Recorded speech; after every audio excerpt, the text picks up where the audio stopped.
George Orwell was actually right when he said, to an ordinary human being, love means nothing if it does not mean loving some people more than others. Meaning,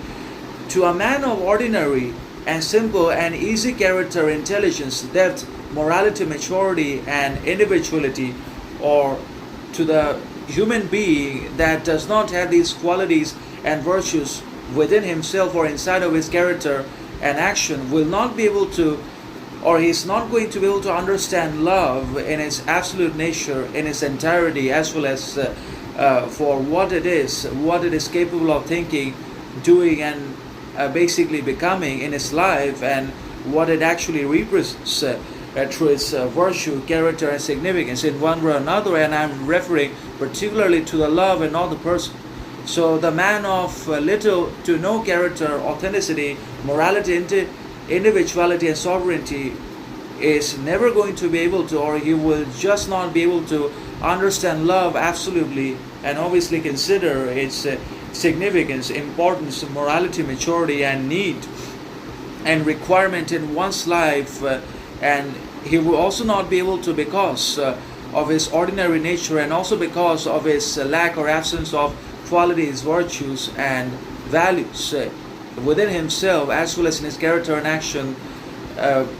He just will not be able to develop, cultivate, or grow love as an automatic, instantaneous, inherent, and autonomous faculty within himself that he needs, and that is indispensable and imperative for all of his actions and behaviors and relationships and encounters in one way or another, without even expecting, desiring, or wanting the same from the others. Because the core philosophy of love is the ability to feel,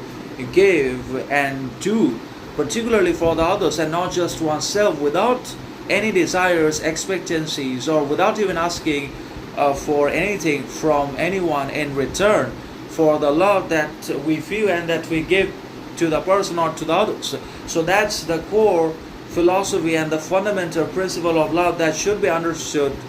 and maintained by all of us, and not by one in one way or another. And then only we're basically fulfilling and realizing and actualizing love in its entirety, and not partially or stereotypically. And basically the man of character, morality, integrity, and depth, meaning, and sovereignty will be able to not only understand love as a crucial and critical faculty in his life for his own development and well-being and health, but also as a fundamental and indispensable condition